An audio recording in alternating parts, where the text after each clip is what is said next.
Le pedí a la inteligencia artificial que hiciera a los seres de piedra contra los que lucharon los mixtecos hace 1000 años durante la guerra que vino de los cielos.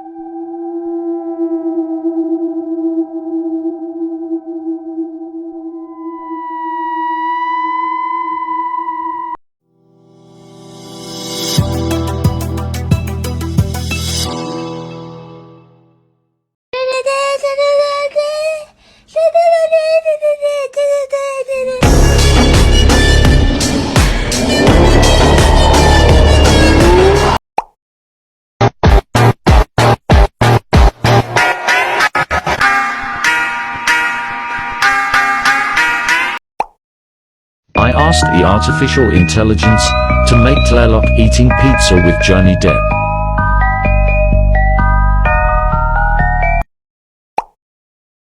La señora Huachanil Ahau o la señora Seis Cielo, reina maya del reino de Saal, hoy Naranjo, Petén, Guatemala, refundadora de su capital, gran reina guerrera, inspiradora gobernante, que sacó a Naranjo de sus cenizas para la gloria de su pueblo.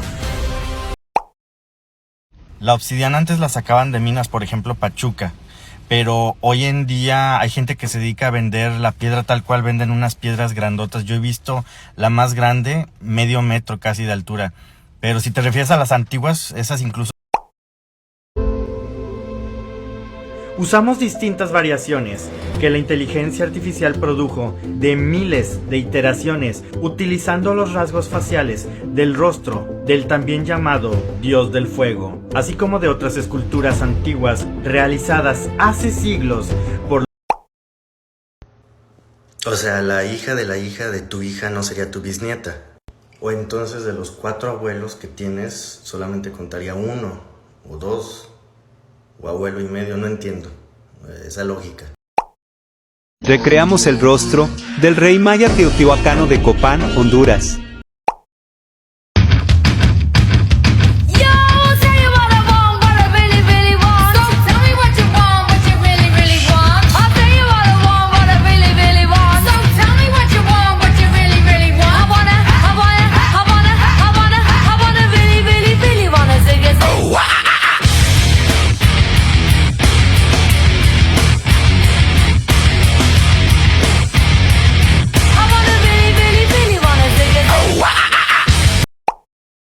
Recreación de mi prima con inteligencia artificial hecha en 5 minutos. Usé solo una fotografía, comprobando a mis detractores que mis recreaciones históricas que hago sí son correctas.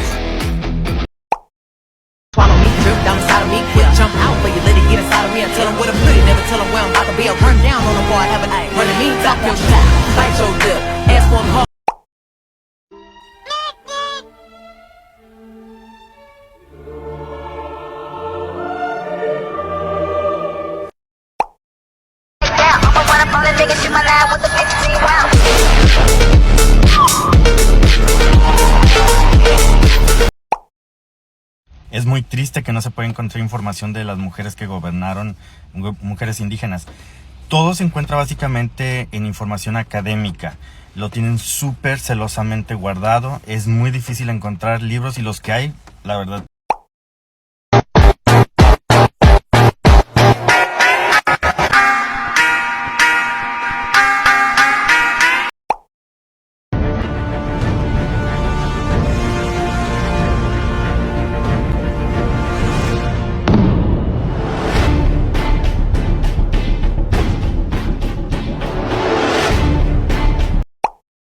Le pedí a la inteligencia artificial que creara a la Malinche comiendo helado.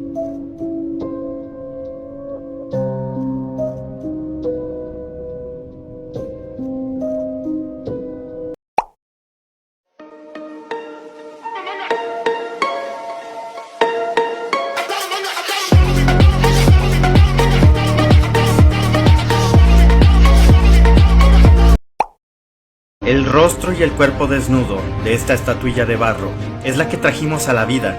Les presentamos a Chalatal, la estatuilla desnuda huasteca. Esta es la aproximación más fiel que la inteligencia artificial pudo realizar. Aparte de su rostro, reprodujimos de cuerpo entero a la estatuilla huasteca, no solo para rendir homenaje a la modelo, sino también para dar vida y continuidad a la obra artística de la o el artista que hizo la estatuilla de barro. Originalmente creada entre el año 200 y el año 900 en la región de la Huasteca, actualmente se encuentra en el Museo Amparo, en Puebla, México. No, pues quién sabe dónde andes, la verdad. A mí sí me ha tocado ver mujeres con esos cuerpazos, mujeres hermosas, México, Centroamérica. De hecho, antropológicamente se han hecho estudios de que la alimentación sí contribuye. La alimentación y el ejercicio sí contribuye a ese tipo de cuerpos dentro de la población de lo que hoy conocemos como México y Centroamérica. Así que el problema es que hay una falta de comer bien hoy en día, o de hacer lo que debería llamarse ejercicio bien, no nada más ir al gym como debe de ser, ¿no? Como Dios mande. Y si te vas a muchos lugares, sí llegas a encontrar, por eso te digo, no sé dónde andes. Yo te podría contar muchas historias, pero aquí no voy a sacar eso. Y sí, pues la inteligencia artificial también lo demuestra. Y si no, pues para prueba, puede haber muchas mujeres también así.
Los españoles dicen que matábamos miles de personas por día.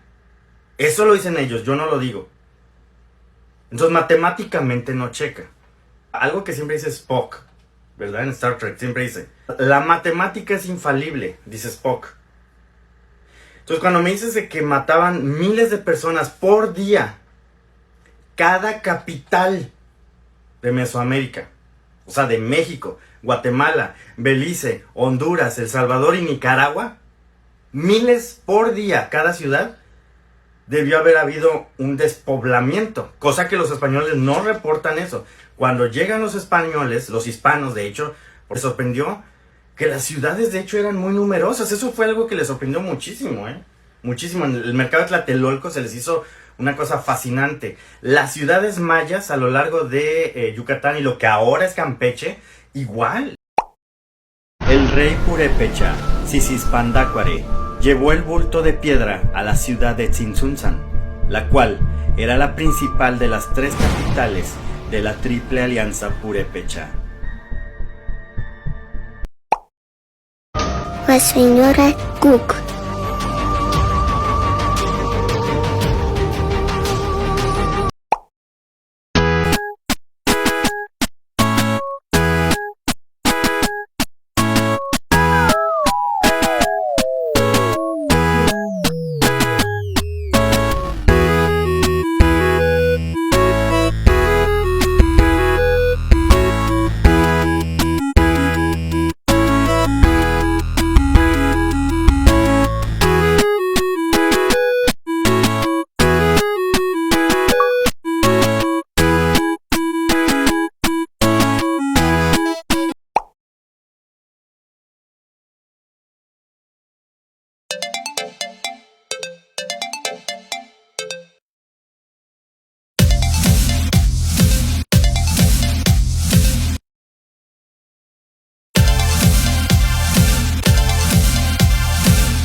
Yabikwadira hoga pago kibense Ninte puete nubiehense vintede Vera muetera shimaira hyote Nura yote Shidine ganzante Pagi padira win rapper santo mafina Números mayas.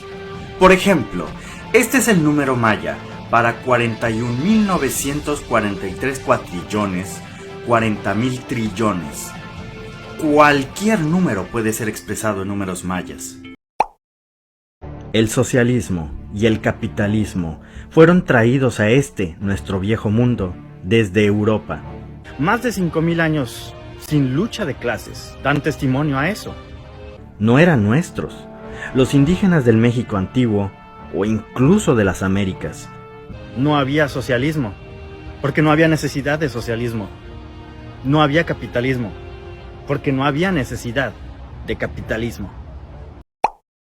Este es el orden de todos los signos del calendario, ordenados en un círculo. Los signos que se utilizan matemáticamente solo para los años tienen una separación entre cada uno, de tal manera que forman una cruz al hacer una intersección en el centro. De ahí la importancia de la cruz en nuestra cultura indígena, los 4 rumbos del universo que dan forma al tiempo y a la existencia misma. El símbolo de la cruz se puede ver en numerosos restos arqueológicos y de diferentes estilos artísticos, como es el caso de la flor teotihuacana. Esta flor, que se encuentra en gran cantidad representada en Teotihuacán, es el ejemplo perfecto, tanto que naciones indígenas que existieron después de Teotihuacán la siguieron usando. Cada pétalo representa los 4 símbolos de los años, unidos al centro. Usamos las esculturas de la reina Yoliknal, que se encuentran en Palenque. El rostro en estas estatuas es el que trajimos a la vida, usando herramientas de inteligencia artificial y fotoedición.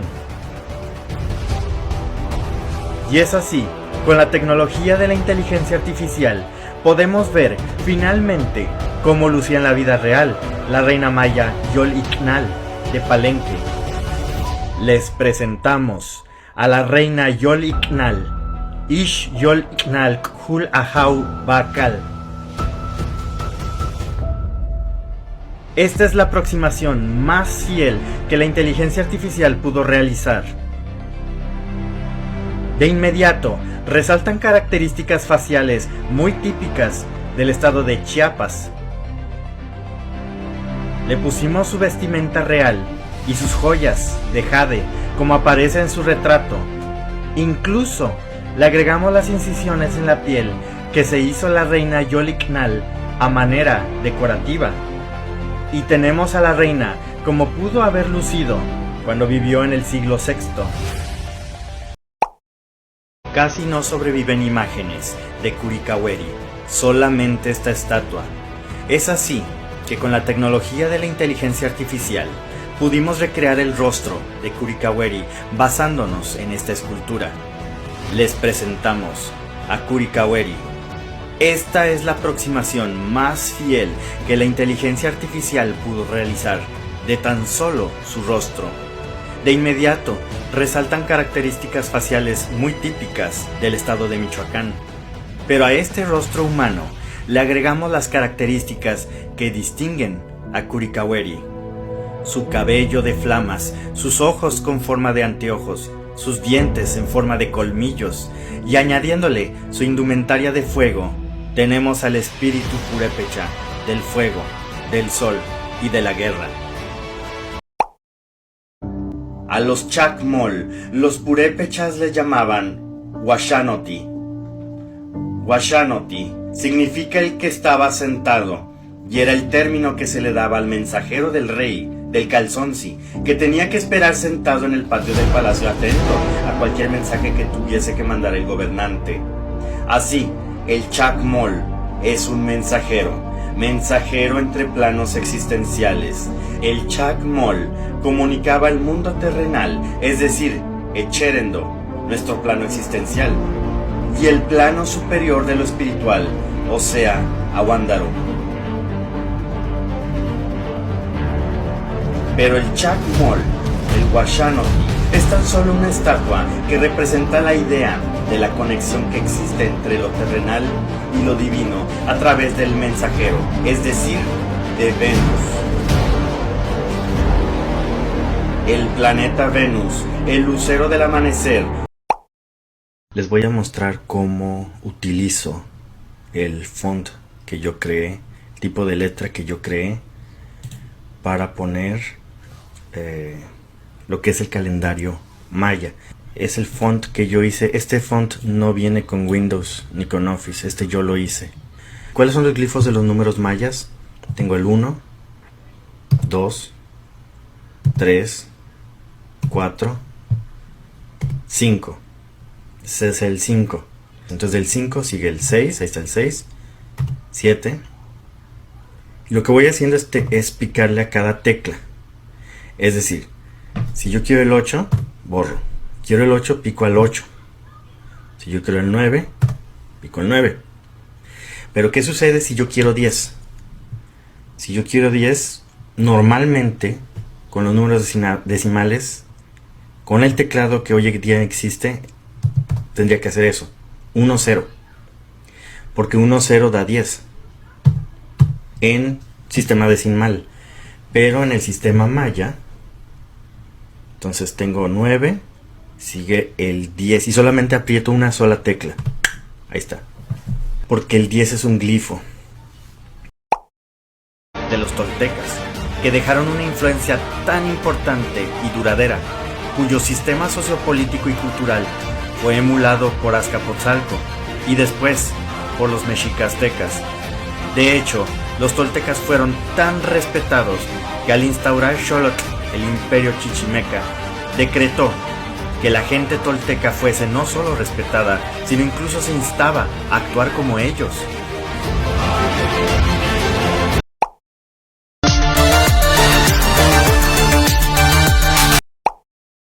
¿Y tú a quién admiras, mexicana? ¿Y tú, mexicano, sabías que nos gobernaban mujeres? Siglos y siglos antes que existieran los movimientos feministas, llegaron a gobernar mujeres en el México antiguo, en el Anáhuac. Siglos y siglos antes que las europeas llegaran a tener poder en sus países, las mujeres indígenas gobernaron, ellas sí. Necesitamos regresar a nuestras raíces, porque sin raíces, como los árboles, caemos y morimos. La obsidiana, la piedra vítrea y negra que se crea desde el interior de las colosales explosiones de los volcanes.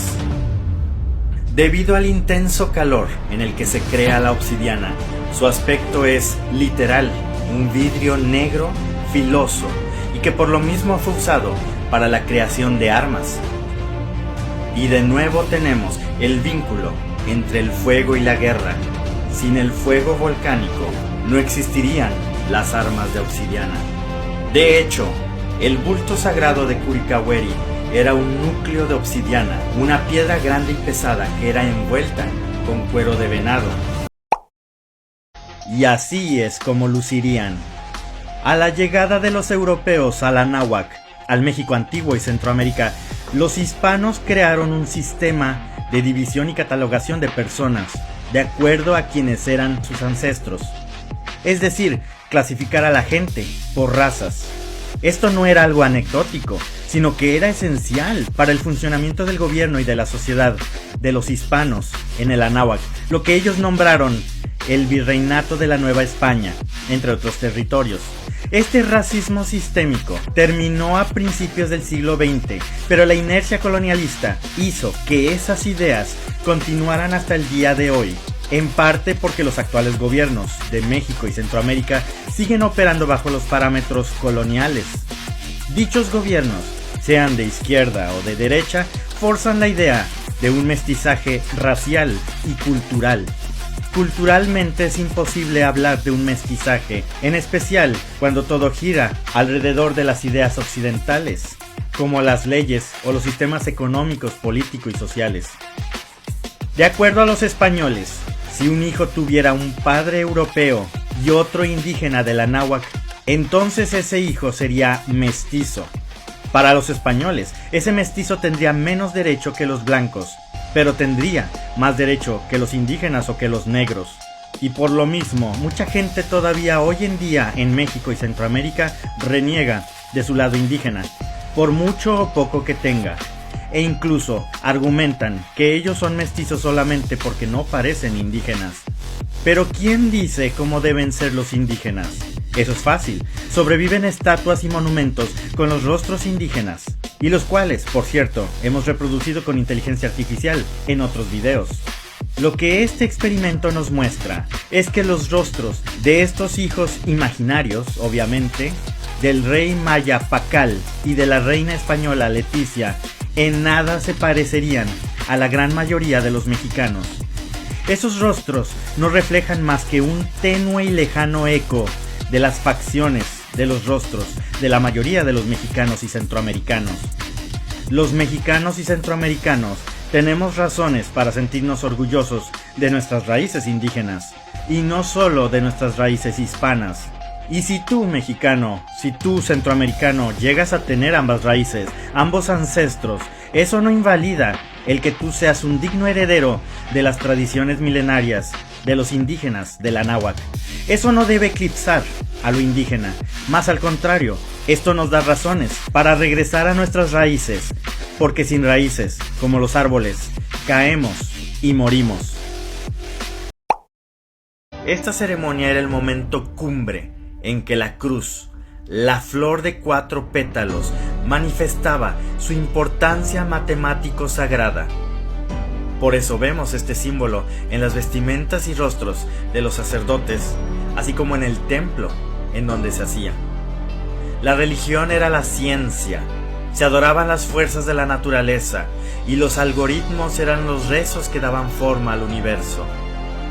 Y así, honrando a los 4 rumbos del universo, a los 4 portadores de año, se efectuaba la ceremonia de la atadura de los años al completar cada ciclo calendárico. Grandes personajes dejaron constancia de su participación en esta festividad, como por ejemplo, aquí vemos al rey mixteco Ocho Venado, el Yacanú Nacuaá, encendiendo el fuego nuevo. Walaina Yol Iknai.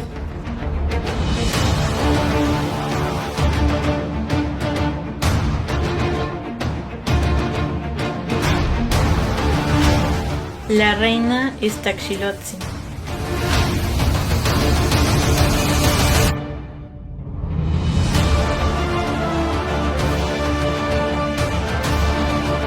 La guerrera Naniú.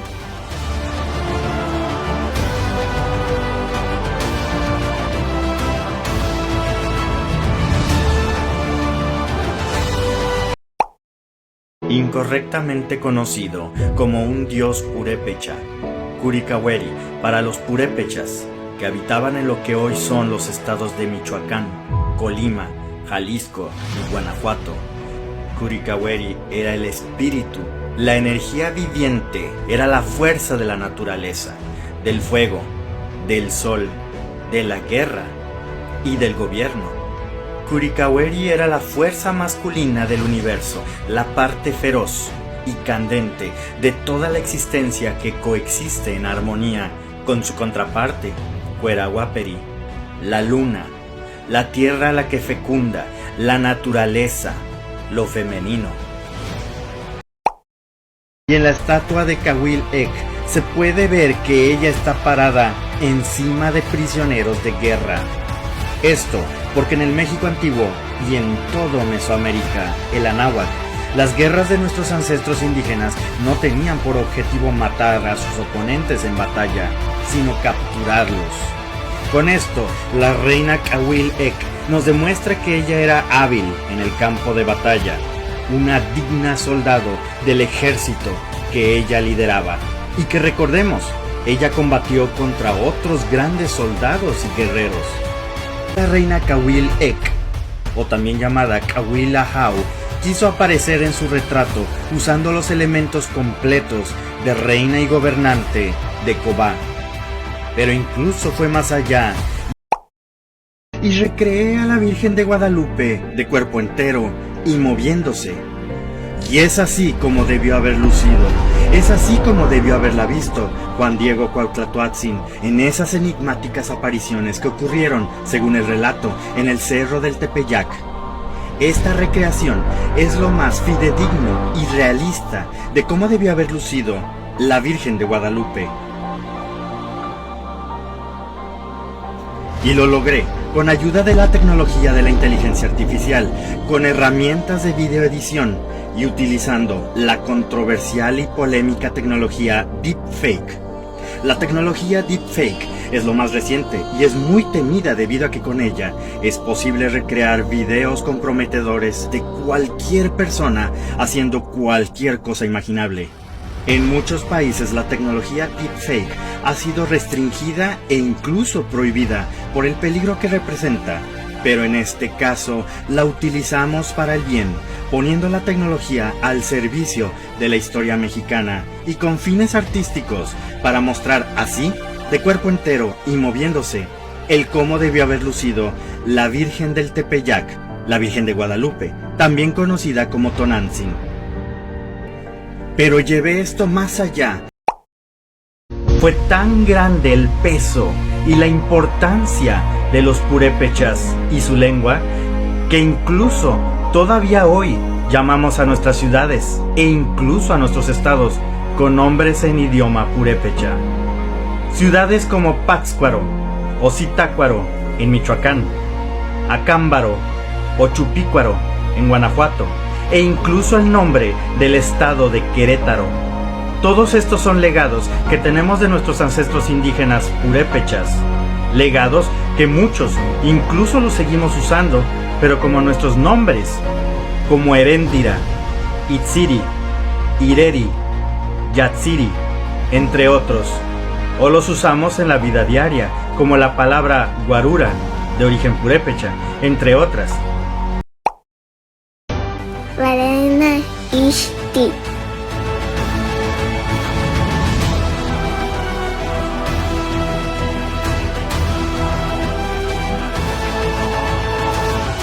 La reina Ilancuic.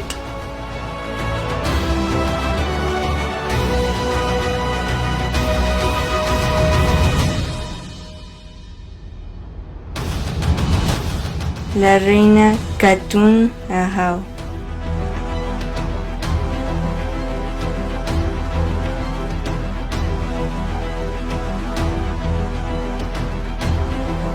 La señora Don Ahau.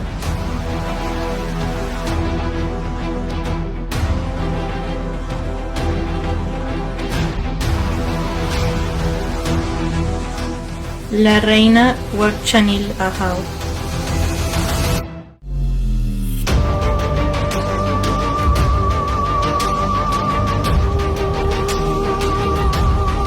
La emperatriz Atotostli II.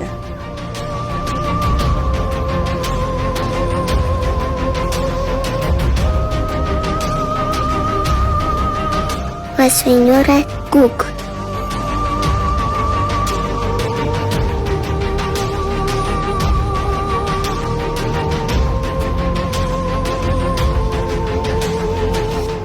La reina Coyolicatzin Pelasio.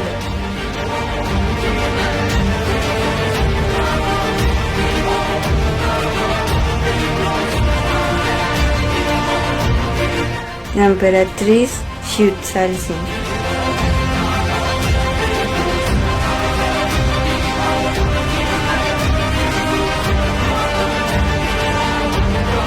La reina Kukusi.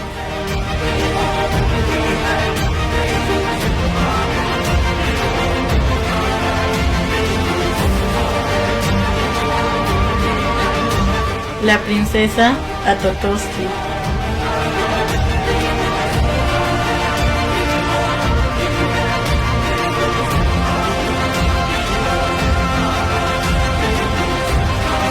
La reina Naek.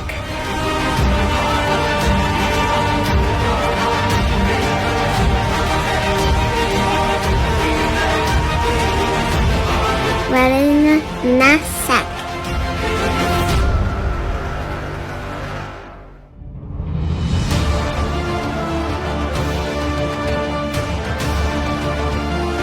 La reina Wat Halam Chan Ahau.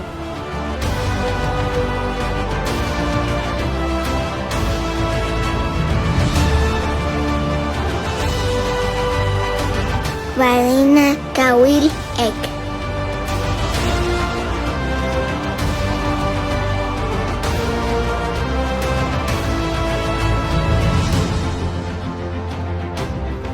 La princesa Juntan Aj.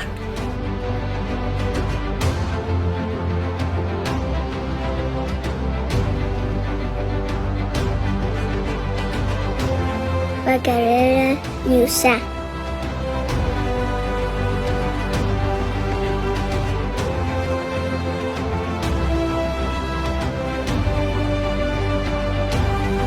La emperatriz Tomillao.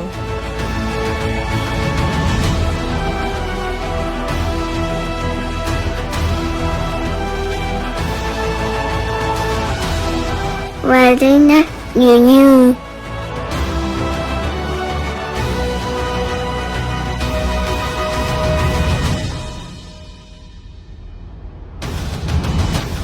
La señora Siquebui.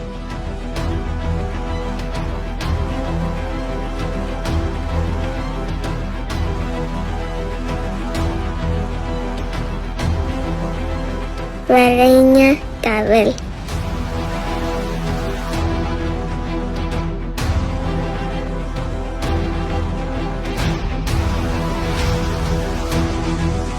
La princesa Malinali de Nepal.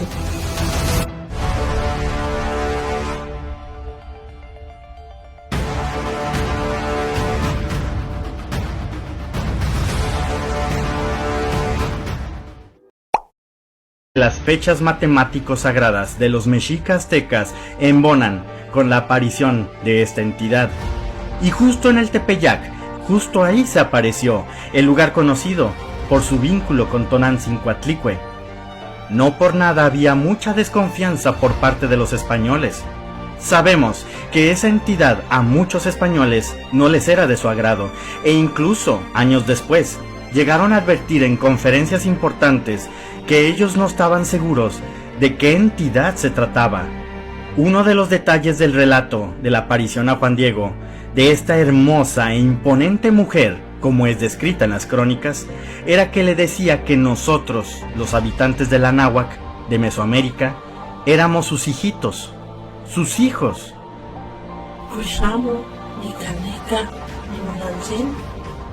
Daba un mensaje de protección a sus hijos tras el trauma de la conquista, el genocidio, las matanzas y crímenes de lesa humanidad cometidos por los españoles. Muchos españoles alertaron que el culto a esa entidad podría avivar un orgullo nacional, lo cual terminó sucediendo. De hecho, la primer bandera de México, como tal, no es ni la bandera del primer imperio mexicano, ni la bandera trigarante, sino la imagen de la Virgen de Guadalupe. Tanto que en la Guerra de Independencia, podríamos decir, la Virgen de Guadalupe peleó contra la Virgen de los Remedios que representaba a España. Ambas vírgenes se enfrentaron en batalla, e incluso las llegaban a fusilar si eran sus imágenes capturadas. Era así la Virgen de Guadalupe, o el ser femenino que se apareció en el Cerro del Tepeyac, una figura antiespañola. Por mucho que el sincretismo quiso permear en el relato y la simbología de lo que hoy conocemos como Virgen de Guadalupe. Comienza el tiempo del no tiempo en el calendario ñañú, el cual es utilizado para evitar usar años bisiestos y de esta manera tener una buena correlación calendárica.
El año pasado hicimos esta recreación realista de la Virgen de Guadalupe, la cual se viralizó por internet, redes sociales e incluso fue cubierto por innumerables medios de comunicación alrededor del mundo. Es así que a esta recreación quisimos darle un toque extra y recrearla de cuerpo entero. Y es así como debió haber lucido. Es así como debió haberla visto Juan Diego Cuauhtlatoatzin en esas enigmáticas apariciones que ocurrieron, según el relato, en el Cerro del Tepeyac. Esta recreación es lo más fidedigno y realista de cómo debió haber lucido la Virgen de Guadalupe. También recreé su rostro y estructura craneal con tecnología de modelado de efectos especiales, como la utilizada en efectos de películas y caricaturas Pixar. Esa recreación es realista en cuanto a la posición y forma de los rasgos faciales y la forma de su cabeza. Y así pude analizar con este modelado 3D el cómo se vería el rostro de la Virgen de Guadalupe, visto desde cualquier ángulo imaginado. De hecho, subí el modelado 3D de la guadalupana a la página Sketchfab, donde cualquiera de ustedes puede verla, moverla, hacer acercamientos. Y así por primera vez en la historia, cualquier persona puede admirar la imagen más exacta de la Virgen de Guadalupe, vista desde cualquier ángulo posible. Las maravillas tecnológicas de hoy en día nos permiten realizar estas recreaciones que en otros tiempos sería imposible hacer con tal exactitud. Nos tocó vivir en tiempos donde ahora podemos ver a la Virgen de Guadalupe como debió haber lucido en la vida real, donde finalmente vemos sus rasgos más exactos en tercera dimensión.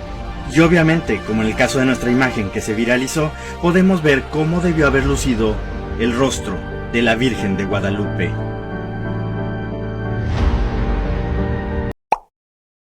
Constantemente, todos los días, los mexicas aztecas hacían mediciones y observaciones astronómicas para registrar y calcular el movimiento del Sol de Huitzilopochtli con vista hacia el volcán Iztaccíhuatl desde diferentes lugares, desde Cuicuilco, desde Xochimilco, desde Chapultepec, y el Observatorio Cumbre, el gran lugar en honor a la Gran Madre, el Cerro del Tepeyac. Tepeyac, el nombre con el que siempre se le ha conocido a este cerrito, cuya ubicación es única y singular, ya que tiene una vista absoluta del Valle de México. Esto se debe a que pareciera que está saliendo como una nariz de la Sierra de Guadalupe. Por eso su nombre, Tepeyac, es decir, en la nariz del cerro. El Cerro del Tepeyac tenía un templo piramidal que servía de observatorio para mediciones y cálculos del movimiento del Sol, pero también analizando a los demás cerros y montañas de donde se hacían estas observaciones. Era así también, por lo tanto, el observatorio de los observatorios. Desde la cima del Cerro del Tepeyac podía contemplarse cómo se desarrollaba como escenario la obra cósmica, cómo el volcán Iztaccíhuatl, con sus salidas del sol, interactuaba con las distintas montañas, pero también con las distintas ciudades e incluso monumentos. Lugares como Cuicuilco, que en esa época ya eran ruinas, y Mexico Tenochtitlan, eran ciudades que estaban construidas sobre alineamientos solares que correspondían a este drama cósmico, y desde los distintos cerros, templos piramidales e incluso ruinas de ciudades antiguas, los mexicas aztecas realizaban estas observaciones del movimiento del sol y de las estrellas, usando como marcador a la mujer blanca, al volcán Iztaccíhuatl. Pero aparte de este marcador, los marcadores y observatorios estaban interconectados entre sí de una manera astronómica matemática, y la importancia de nuevo recae en el Cerro del Tepeyac. Este es el Cerro del Papayo, cuya forma cónica y cerca del volcán Iztaccíhuatl es visto por todo el Valle de México, incluido desde Cuicuilco. Cuicuilco, que ya tenía milenios de haber estado en ruinas, lugar desde donde los mexicas aztecas podían observar el sol saliendo de la cara norte del Cerro del Papayo el 23 de marzo. La misma salida del sol se volvía a repetir el 8 de diciembre, pero cuando ahora era visto desde el Cerro del Tepeyac. Y es que desde el templo observatorio de Tonantzin se observa que el sol Huitzilopochtli sale exactamente en la parte norte del Cerro del Papayo. El vínculo entre el observatorio en el extremo sur del Valle de México, Cuicuilco,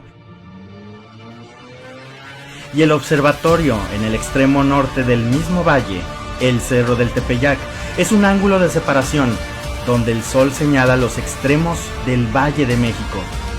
Calendáricamente, esa separación entre el 23 de marzo de Cuicuilco y el 8 de diciembre del Cerro del Tepeyac son 260 días. Y 260 días es el número de días que tiene un año en el calendario Tonalpohualli, el calendario sagrado. El calendario que era usado para asignar los nombres a las personas y leer su inclinación astrológica en esta vida.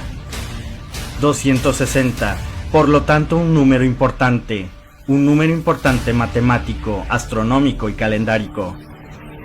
El Cerro del Tepeyac estuvo vinculado a Coatlicue Tonantzin, a la Gran Madre Creadora, nuestra madre, por los fenómenos astronómicos. No solo ahí en el Cerro del Tepeyac, incluso cerca se encuentra el Cerro del Zacahuitzco. Desde el Cerro del Zacahuitzco se puede ver a Huitzilopochtli, el sol, salir del Cerro del Papayo el 22 de diciembre. 22 de diciembre, muy cercano al 12 de diciembre, cuando de acuerdo a la tradición, la Virgen de Guadalupe se le apareció a Juan Diego Cuauhtlatoatzin. No es de extrañar esta asociación. El 21 de diciembre es el solsticio de invierno. ¿Qué significa eso? Que no solo comienza el invierno ese día, sino que es el momento en que el sol parece detenerse en el cielo, en su camino hacia el norte. Huitzilopochtli se detiene y al tercer día vuelve a moverse, ahora hacia el sur. El sol, Huitzilopochtli, nace de la muerte, nace de entre las montañas del volcán Iztaccíhuatl, del Cerro del Papayo y de otros, dependiendo de dónde lo vean. Visto desde el Cerro de Chapultepec, nace de la mujer blanca, de la Iztaccíhuatl. La mujer blanca, Cihuacóatl, Tonantzin, Coatlicue, Tosi, Quilastli, diferentes nombres para un solo espíritu femenino. Pero la promesa del renacer es verificada en el Cerro del Tepeyac. Por eso ahí, el puesto de observación astronómico estaba construido en la cima del Cerro del Tepeyac, para observar a Tonantzin, para observar la promesa de Huitzilopochtli de vengar a su madre contra el frío y la oscuridad que traen las 400 estrellas sureñas. También para ver y medir este drama de proporciones cósmicas.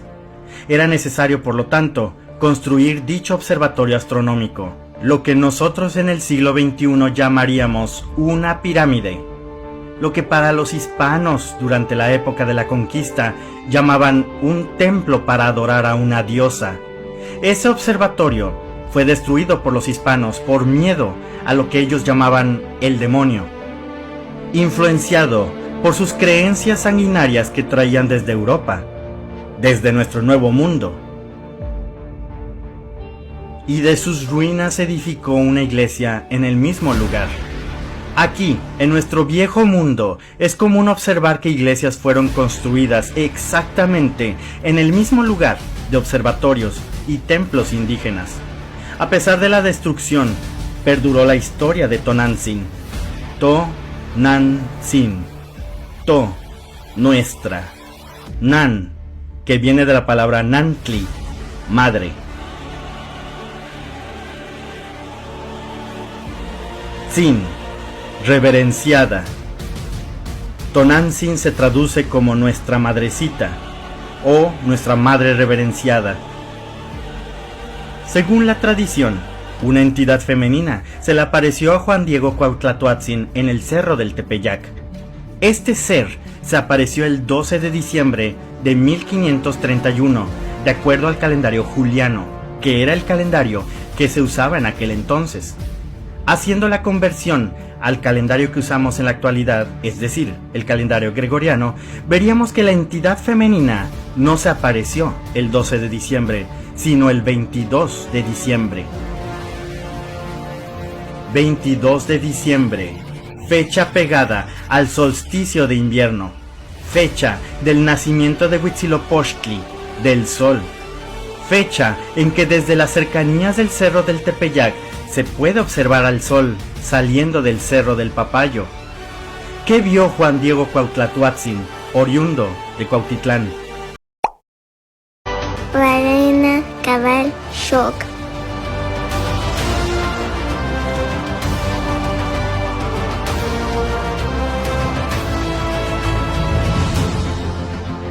La reina Chimalxóchitl.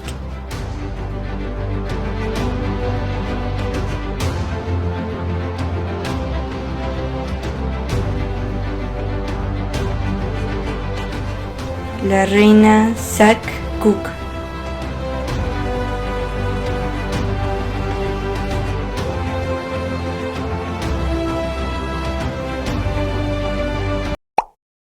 Los 4 símbolos de los años, unidos al centro por el aspecto giratorio y su relación con los demás símbolos del calendario. Es así que al girar uno, giran todos. La cruz, la flor, igual gira sin deformarse, con absoluta estabilidad. Pero a la perfección geométrica sagrada se le añade la armonía matemática de los números. Para nombrar un año, necesitamos 2 ruedas, la que ya vimos de los glifos y otra rueda solamente con números. Cada símbolo de año tiene que embonar con un número, comenzando por conejo en una rueda y por el glifo del número 1 en la otra rueda. O sea, año 1 conejo. Al girar las ruedas del tiempo, el siguiente símbolo de año es caña y el siguiente número es 2. Por lo tanto, el segundo año sería el año 2 caña. Al volver a girar las ruedas del tiempo, ahora tenemos el símbolo del año pedernal, por un lado, y el número 3 embonado al pedernal, lo cual el tercer año sería 3 pedernal. Otro giro nos indica que ahora el símbolo del año casa embona con el glifo del número 4, por lo que este año se llamaría 4 casa. El tiempo era visto por nuestros ancestros indígenas como circular, repetitivo, como el caso de la semana que hoy en día usamos, donde la semana comienza en domingo, luego viene lunes, martes, miércoles, jueves, viernes, sábado, y nuevamente comienza la cuenta en domingo. Esto mismo sucedía al contar los años, ya que el tiempo no tiene fin. Entonces, al volver a girar las ruedas del tiempo, nuevamente tenemos el símbolo conejo, que es con el que comenzamos a girar. Pero la armonía matemática de nuestros ancestros se ve reflejada en el hecho de que el número ahora es distinto.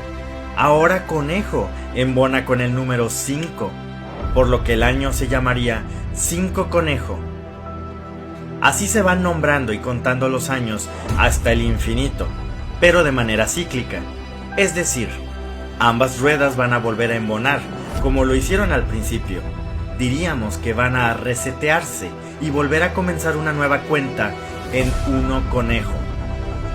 Para esto, nuestros ancestros indígenas crearon una ecuación matemática utilizando números sagrados. La rueda de los números tiene 13 numerales, del 1 al 13, y están ordenados en una secuencia ascendente, pero que al llegar al número 13 seguiría el número 1 en vez del 14. Y así continuarían girando estos 13 números junto con la rueda de los símbolos calendáricos, pero solo embonando con uno de los 4 signos de los años. para así poder nombrar cada año. Y 4 es otro número sagrado, y como habíamos visto, simboliza la totalidad del todo, del continuo del espacio-tiempo. Multiplicamos los dos números sagrados. 4 por 13. Esto es para indicarnos cuántas veces, cuántos embonos, cuántos años tienen que pasar sin que se repita el nombre de algún año. Y por lo tanto, cada cuántos años se resetearía el sistema de ruedas calendáricas para volver a comenzar del principio. 4 por 13 igual a 52. 52, un número sagrado dentro de las matemáticas y cosmovisión de nuestros ancestros indígenas. El 52 en numerología indígena está vinculado con el número de oro, con la perfección. Así, en un lapso de 52 años, cada año tiene un nombre único e irrepetible. Ese lapso, ese ciclo de 52 años, lo podemos considerar como un siglo en el calendario de nuestros ancestros indígenas. Y al terminar un ciclo de 52 años, comienza un nuevo ciclo de 52 años, momento que era muy celebrado por nuestros ancestros indígenas. Los Huixarica Huicholes también tienen a Coatlicue con el nombre de Taquitzi Nacahue, la abuela crecimiento, la creadora del mundo, de los humanos y dueña suprema de las estrellas, igualmente relacionada con la fecundación de plantitas y de vegetación. Se le representa como serpiente de agua, ya que ella derrotó a las innumerables serpientes que habitaban en las aguas en tiempos primordiales, de la cual solo dejó con vida a una, la serpiente que da el agua a través de la lluvia.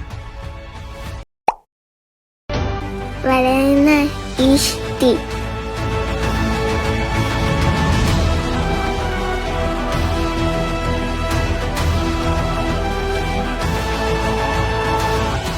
La reina Ilanquit.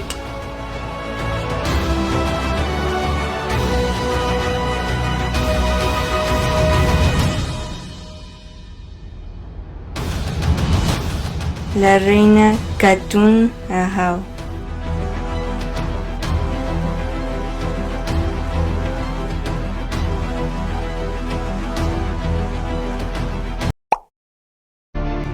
Le dimos movimiento al rostro para poder apreciar su estructura craneal. Así se veía la muchacha en quien se basó el retrato, la cual vivió entre el año 200 y el año 900 en el área de la Huasteca, en San Luis Potosí, o posiblemente Veracruz, Tamaulipas o norte de Hidalgo, donde su nombre, Malinali, fue transformado a lo que ellos pensaron su equivalente europeo era, Marina. Pero su nombre, Malinali, fue originalmente dado a ella porque ella nació en un día Malinali, o hierba, del calendario indígena, como era tradición en el México antiguo, en el Anáhuac. No obstante, Malinche se convirtió en la primera en bautizarse en tierra firme continental, junto con las otras 19 chicas. Atotostli II. Tlatuani.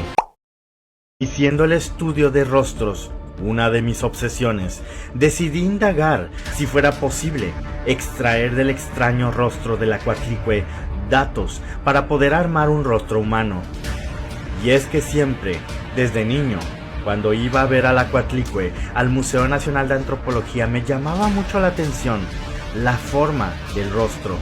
Tiene rasgos con posiciones muy curiosas, pero precisas. Rasgos que podemos usar como marcadores para meterlos a la inteligencia artificial y ver cómo los interpreta. Ya he recreado rostros de estatuas indígenas con ayuda de la inteligencia artificial, aunque en este caso sería distinto, ya que el rostro de la Coatlicue es muy fuera de serie, y el generar un rostro en base a los marcadores importantes del rostro serpentino de la Coatlicue, en efecto sí tuve un resultado. Así es el rostro de la Coatlicue. Si le tuviésemos que asignar un rostro humano con los marcadores asignados al monolito. Ya he demostrado en otras ocasiones como he encontrado en otras estatuas indígenas, información almacenada de rostros.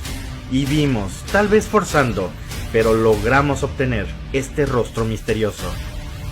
Es así que este rostro es el que hemos utilizado a lo largo de este documental para mostrar a la Coatlicue.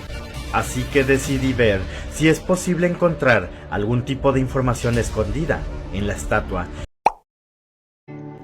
Con el ritual del Fuego Nuevo se daba la bienvenida al nuevo ciclo calendárico de 52 años. El encendido del Fuego Nuevo marcaba así el reseteo matemático de las ruedas del tiempo.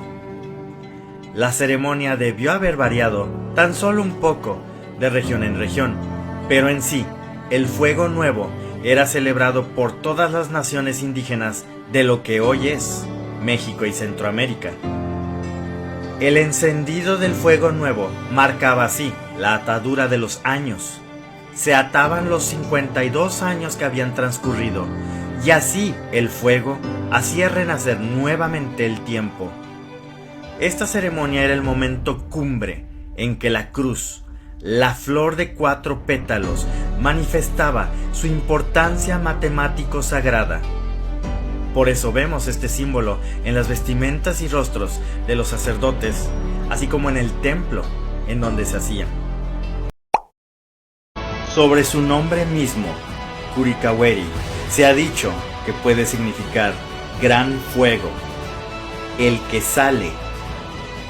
sale haciendo fuego, el fuego que sale ardiendo. Es así como el sol que sale todos los días ardiendo, el gran fuego en el cielo, el gran guerrero por excelencia. Y es que el sol es el máximo guerrero, al siempre derrotar la noche para volver a salir ardiendo, como dice el nombre de Curicahueri. Este aspecto de guerra solar es lo que vinculó a Curicahueri a batallas, a la toma de prisioneros e incluso a enfermedades en tiempos de guerra. Es así Curicahueri el espíritu de esta fuerza masculina tan presente en la guerra. Es tan solo el Chacmol de Iguazio en Michoacán, hecho por los purépechas, el que trajimos a la vida con la tecnología de la inteligencia artificial.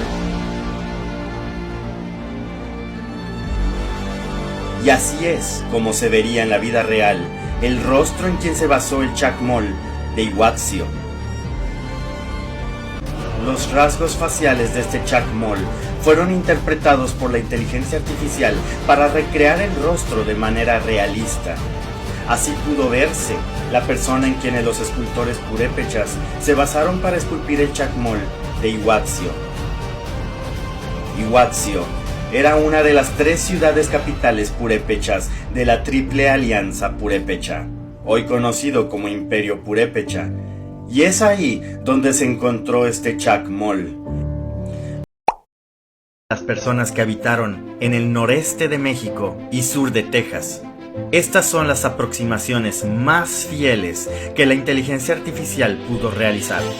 Así se verían nuestros ancestros indígenas coahuiltecos, comecrudos, carrizos, carancahuas, apaches lipanes, comanches, rayados, borrados, cacalotes, garzas, malnombres, tepemacas, tortugas, como sellamos, cueroquemados, guape, guaraque, malhuita, narices, pajaritos, tampacua, tarécuano, tejones, venados, alcalerpaguet, apenanpen, aretpegel, atanahuaypacam, auyapagim, auyapem, clanclihuiwen, concuyapem, coospacam, cotonam, huajopocayo, guigipacam, cummesecapem, inyopacan, lucplapiagulam, manyateno, mazacuajulam, mayapem, parampamatuju, perpacug, perpepug,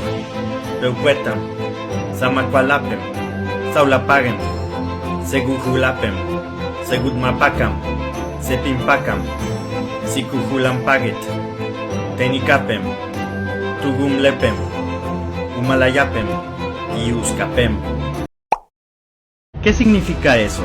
Que no solo comienza el invierno ese día, sino que es el momento en que el sol parece detenerse en el cielo, en su camino hacia el norte. Huitzilopochtli se detiene y al tercer día vuelve a moverse, ahora hacia el sur.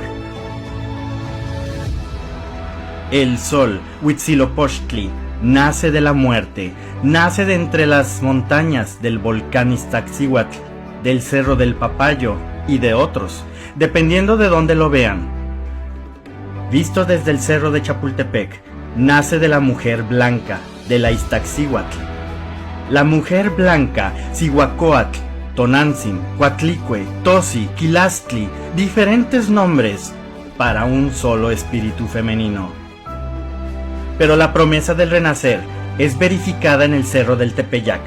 Por eso ahí, el puesto de observación astronómico estaba construido en la cima del Cerro del Tepeyac, para observar a Tonantzin, para observar la promesa de Huitzilopochtli de vengar a su madre contra el frío y la oscuridad que traen las 400 estrellas sureñas. También para ver y medir este drama de proporciones cósmicas. Era necesario, por lo tanto, construir dicho observatorio astronómico, lo que nosotros en el siglo XXI llamaríamos una pirámide, lo que para los hispanos durante la época de la conquista llamaban un templo para adorar a una diosa. Según la tradición, una entidad femenina se le apareció a Juan Diego Cuauhtlatoatzin en el Cerro del Tepeyac. Este ser se apareció el 12 de diciembre de 1531, de acuerdo al calendario juliano, que era el calendario que se usaba en aquel entonces. Haciendo la conversión al calendario que usamos en la actualidad, es decir, el calendario gregoriano, veríamos que la entidad femenina no se apareció el 12 de diciembre, sino el 22 de diciembre. 22 de diciembre, fecha pegada al solsticio de invierno, fecha del nacimiento de Huitzilopochtli, del sol, fecha en que desde las cercanías del Cerro del Tepeyac se puede observar al sol saliendo del Cerro del Papayo. No solo ahí en el Cerro del Tepeyac, incluso cerca se encuentra el Cerro del Zacahuitzco. Desde el Cerro del Zacahuitzco se puede ver a Huitzilopochtli, el sol, salir del Cerro del Papayo el 22 de diciembre. 22 de diciembre, muy cercano al 12 de diciembre, cuando de acuerdo a la tradición, la Virgen de Guadalupe se le apareció a Juan Diego Cuauhtlatoatzin. No es de extrañar esta asociación. El 21 de diciembre es el solsticio de invierno. Cahuil-Ek era así una reina guerrera en toda la expresión de la palabra, y con todo esto, aún así también se lanzó al mejoramiento arquitectónico y de comunicación de su reino. No solo al embellecer su ciudad capital con hermoso arte y grandes edificios, sino también con la construcción de una carretera que conectaba a su capital, Cobá, hacia la ciudad de Yaxuná. Este Sacpé, como se le llamaba en idioma maya a las carreteras, eran caminos hechos de piedra, alzados arriba del terreno y que permitían a la gente comunicarse con diferentes ciudades de manera rápida y segura a través de la selva.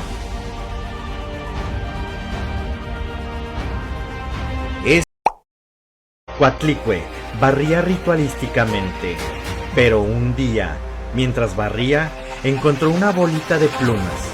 La guardó cerca de su estómago y siguió barriendo. Después, ya no pudo encontrar esa bolita de plumas.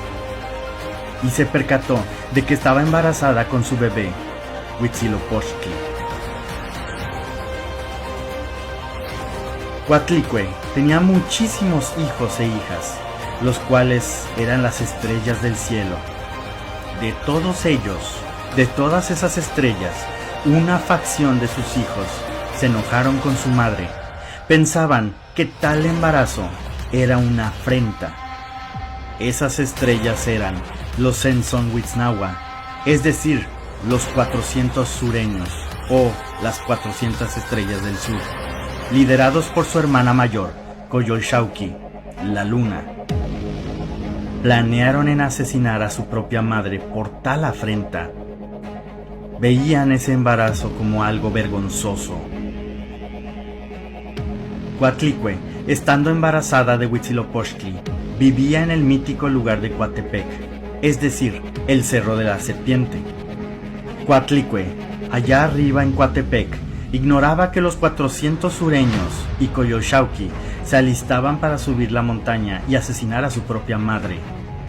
Pero de esas estrellas, uno que se llamaba Cuauhitliac se adelantó en secreto y le avisó a Huitzilopochtli, quien todavía estaba dentro de la panza de su mamá, de que venían en camino las 400 estrellas del sur y Coyolxauhqui a matar a su mamá. Coatlicue se afligió muchísimo, sintiéndose impotente, pero su hijo, Huitzilopochtli, desde la pancita le decía que no se preocupara, que él iba a defenderla de sus hermanos. Cuauhitliac le iba dando noticias a Huitzilopochtli de la posición que iban tomando los astros, que ya venían en son de guerra. Finalmente, cuando llega el ejército de los Tzontzonhuitznahua y su lideresa, Coyolxauhqui, nace Huitzilopochtli, vestido y armado, listo para la guerra. En un épico combate cósmico, Huitzilopochtli, el sol del invierno, lucha contra su hermana Coyolxauhqui para repeler a las estrellas sureñas de vuelta hacia el sur, defendiendo hacia su madre, la Madre Tierra, y así vuelva todo a la vida otra vez, en primavera. En la madre de todas las batallas, la lucha para asegurar que el invierno no dure para siempre, Huitzilopochtli derrota a Coyolxauhqui, tirándola desde lo alto de la montaña de Coatepec, donde su cuerpo termina hecho pedazos. Su derrota la inmortalizaron los mexicas aztecas en el monumento que le hicieron a Coyolxauhqui, donde su cuerpo aparece desmembrado en el suelo, como se cuenta en la historia. En el monumento a Coyolxauhqui podemos ver sus brazos, su torso femenino, sus piernas y su cabeza. Este monumento es en sí una magna obra de arte y nos recuerda la lucha cósmica que tienen los astros. Las 400 estrellas que iban listos para la guerra huyeron, aterrorizados, pero Huitzilopochtli los persiguió y los combatió uno a uno para destruir y apagar a todas las estrellas del sur.